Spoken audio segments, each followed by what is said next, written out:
Nataka tuzungumze kuhusiana na makosa matatu ambayo designer wengi, freelancer wengi, hasa wale ambao wanaanza, wana struggle nayo sana kufikia malengo yao ya kufanikiwa kama designer. So kama wewe unafanya design, kama unafanya freelancing, kwanza kabisa anza kuifikiria graphic design kama biashara. Kwa hiyo unatakiwa uiwekee malengo, ujifunze kama business ili kuweze kuingizia kipato kikubwa na uweze kuiona kama career nzuri ikufikishe pale ambapo unataka. Naitwa Joel Kadaga, mimi ni creative designer. Ikiwa ni mara yako ya kwanza kabisa kutembelea channel hii, usahau kusubscribe na kubonyeza alama ya kengele ili kila ninapo upload video uwe unapewa taarifa na kuja kujifunza mambo yote yanayohusiana na creative.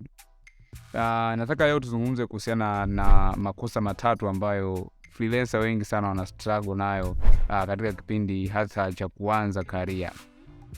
Kama umeajiriwa, it could be none of your business. Of course, ukiwa kwenye ajira, definitely uona uhakika kwamba mwisho wa mwezi utapata kipato kwa sababu bosi atashughulikia kufanya hivyo. Lakini kama unaifikiria career ya design kama biashara ambao unaweza kairani, kama unafikiria kesho na kesho kutwa kuanzisha agency yako ya kuweza kurani biashara au kwa vyovyote vile kufanya kama freelancer, basi lazima uepuke ya mambo matatu ili kuhakikisha kwamba una struggle kwa muda mfupi na kuweza kufikia pale ambapo unategemea kufika na kufanikiwa kama designer. Watu wengi wana struggle, nimekuwa nikipokea DMs za watu wengi sana. So nataka leo tuzungumze kwa ufupi kuhusiana na mambo haya matatu ambayo yanaweza kukusaidia wewe kwa kiasi kikubwa. Kitu kikubwa na ambacho nitakusisitiza, lazima uhakikishe kwamba una develop na kujifunza misingi ya design pamoja na tools zote ambazo zitakuwezesha wewe ku-execute zile kazi za design ambazo unazipata kutoka kwa client.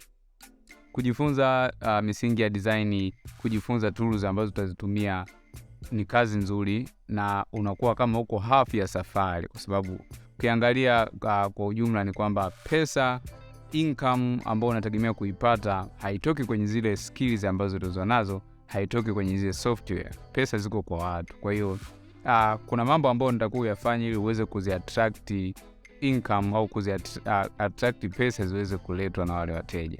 So kwa kuepuka haya makosa matatu utahakikisha kwamba au itakusaidia sana kuweza kufika kwa haraka au kufanikiwa. Kosa la kwanza ambalo freelancer wengi wanafanya ni kutokuwa na portfolio. Yes, ukimuuliza mtu, bwana hivi, hebu nitumie portfolio yako, umeniambia unataka kazi, hebu nipe portfolio. Unakuta mtu hana portfolio, hana bunch of works ambazo amezicombine pamoja, amezishowcase ili kuweza kumshawishi mteja au mwajiri pale ambapo anataka kuajiriwa kuweza kumpa kazi. Kinachotokea mara nyingi, ukimuuliza mtu kuhusiana na kazi ambazo alishawahi kufanya au akupe portfolio, zaidi ataanza kuscreenshot Instagram, Facebook au wapi ambako alishawahi kuposti anakutumia kazi. Kitu ambacho ni very unprofessional na ni ngumu sana kufanikisha wewe kufika pale ambapo unataka kama career ya design umeifanya kuwa serious na unataka ufanikiwe kama biashara. So hakikisha kwamba unakuwa na portfolio. Usifanye makosa ya kutokuwa na portfolio.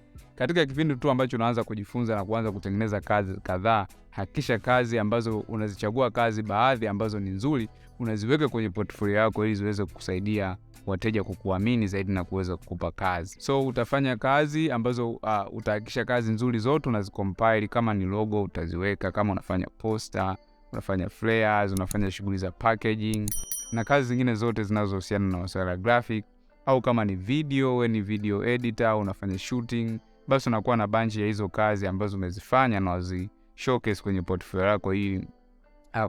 yako ili mteja aweze kuamini au yule client ambaye anakuhaya aweze kuona kwamba wow, huyu mtu yuko serious kiasi.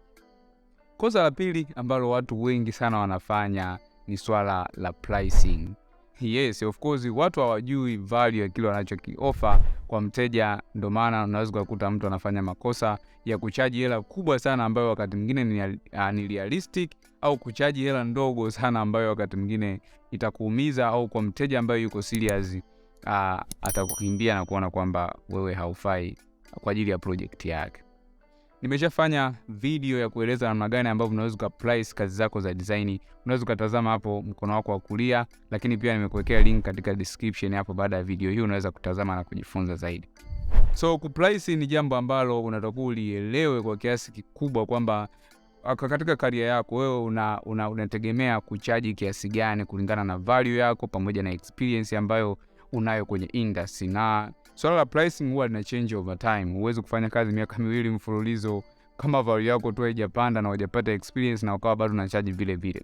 Hiyo inamaanisha wewe ukui kiuchumi. Kama na malengo ya kutengeneza milioni 20 mwaka wa kwanza, basi mwaka wa pili nategemea uwe na malengo ya kutengeneza milioni 40, 50 mpaka zaidi. Kama wewe plani zako ni kutengeneza milioni 10, basi haiwezi kubaki hivyo. Mwaka unaofuata lazima uweze kukua kiuchumi au kukua kimalengo ambayo unataka kuyafikia. Kwa lazima ujue namna gani ya kuprice. Kama utaprice hela kubwa sana ambayo ni unrealistic, basi utakosa pia wateja, kwa sababu wateja hawataweza kuafford, kwa kuangalia pia zaidi ya nature ya wateja ambao unadili nao. Lakini pia kama utaprice hela ndogo zaidi, madhara ambayo utayapata, kuna wateja watakukimbia kwa sababu wataona unachaji hela ndogo, watakuwa hawana imani na kile ambacho unaweza kuofa. Lakini pia kama utachaji pesa ndogo vile vile, kuna uwezekano mkubwa sana wateja wakakupa kazi ambazo zitakuumiza. Kuna wakati utafanya kazi ambazo utatumia muda mrefu sana kumaliza kazi ili upate hela kubwa. Kwa mfano kama wewe kwa mwezi una malengo ya kutengeneza labda 700,000. Kama unafanya poster kwa 10,000 kwa 5,000 au unafanya logo kwa 30,000, fikiria kwamba logo ngapi utabidi ufanye ili uweze kupata hiyo hela kwa mwezi. Kama una shoot video kwa 100,000, fikiria kwamba ni video ngapi ambazo unataka ufanye kwa mwezi ili kufikia hiyo 700,000 ambao iko kwenye malengo yako ya kuipata kwa mwezi, kama sehemu ya malengo ya kibiashara au katika masuala ya design, namna ambavyo umeweza kujiwekea. So lazima uhakikishe kwamba una charge at least high as you can kulinganisha na value pamoja na experience. Kwa hiyo naomba nirudie hapo kwamba jitahidi kuchaji bei kubwa kadri unavyoweza kulingana na value pamoja na experience yako uliyopo nayo kwenye industry, kwa sababu basically kuna investment umefanya, umeinvest pesa, umeinvest muda, umeinvest kwenye vifaa ambavyo unavitumia. Kwa hiyo ni hela, lazima unategemea return on investment. So kama haupati return kwenye investments, basi hiyo biashara unayofanya haina maana. Kuhakikisha kwamba unajua vizuri namna ya kuprice ili kuhakikisha kwamba unakuwa kiuchumi na unafanikiwa kwenye career kufikia pale ambapo wewe unategemea kufika. Kosa la tatu ambalo watu wengi wanalifanya ni swala la kutokufahamu marketing. Yes, of course marketing ni moja ya swala ambalo ni muhimu sana. Kuna jamaa wangu mmoja ana tabia kusema kwamba kufanya biashara bila kuimarket ni sawa sawa na kumkonyeza mrembo mkiwa gizani. Do you expect anaweza kukuona? By the way, ni kazi bure. Kwa hiyo unaweza kuona namna gani marketing ilivyo muhimu, kwamba ili uweze kupata wateja, ili wateja wajue unachokifanya, lazima uweze kumarket, kuwaeleza kwamba bwana, mimi na offer 1 2 3. So kuna njia gani unatumia? Una hunt wateja kwa kuwasaka, unafanya farming kwa kuwa cultivate na kuwa grow wateja wako ili baadaye utengeneze biashara kubwa. Nafikiri tutafanya video nyingine ambayo itazungumza zaidi kuhusiana na namna ya kujimarket kwenye biashara yako ya design ili uweze kutengeneza biashara au kutengeneza kipato. Kikubwa ambacho nataka kukwambia na ambacho mimi natamani kitu kikubwa kifanyike kwenye hii industry, tuanze kufikiria hii industry kama sehemu ya kuweza kutubadilishia au kututengenezea maisha. Anza kuifikiria design au creative design career kama sehemu ambayo inaweza kukutengenezea wewe reliable income ambayo unataka, na ukaweza kuenjoy maisha, kwenda vacation na ukafikia malengo mengine ya kusaidia ndugu na mambo mengine ambayo wewe kama wewe umejiwekea kama malengo, lakini pia usupport pia na watu wengine. Kwa ili kufanya hivyo lazima uwe serious na kuweza kuiona kama biashara, uhakikishe kwamba una master skills zote ambazo zinatakiwa kama mtu ambaye unafanya biashara, lakini pia uelewe kwa kiasi kikubwa industry inataka nini na nature ya watu ambao unadili nao, na uhakika utafika mbali na utaweza kufanikiwa kwenye industry ukiachilia mbali zile back and forth ambazo zinakuwa zinatokea mara kwa mara. Kwa hakikisha kwamba unatengeneza portfolio, usifanye makosa ya kutokuwa na portfolio, kuscreenshot kazi na kumtumia mtu. Lakini pia jambo la pili, hakikisha kwamba unafahamu namna ya kuprice bei zako au huduma zako ambazo unazifanya ili uweze kutengeneza income nzuri na pia uweze kudeliver kazi nzuri. Kwa sababu kama utafanya kazi chache, una uwezo wa kuzifanya zile kazi kwa ubora na sambamba itaendana kama utalipwa vizuri. Kama utafanya kazi nyingi, unaweza kulipwa pesa ndogo kwa kazi nyingi, mwisho wa siku utodeliver kazi nzuri. Swala la tatu, epuka kutokufahamu marketing. Lazima ujifunze marketing ili ujue namna gani ya kumarket biashara yako ya design ili uweze kutengeneza income zaidi na kukua kibiashara, na ili uweze kufikia malengo yako ya kiuchumi na career wise kiujumla kama ulivyojiwekea au kujipangia. So nitapenda nione maoni yako katika sehemu ya comment. Kama somo la leo limekuwa na msaada, una chochote cha kuongeza, hebu share na wewe tuweze kujifunza pamoja hapo, na mimi nitakuwepo katika sehemu ya comment kureply comment zote ambazo umeweza kushare na mimi.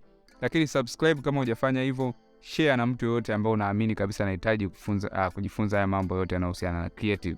Nifuatilie pia Instagram kwa jina la Geo Media Group. Kuna tips na tutorial nyingi sana ambazo pia na share huko kuhusiana na creative design, filmmaking pamoja na masuala ya technology. Sina la ziada. See you next time.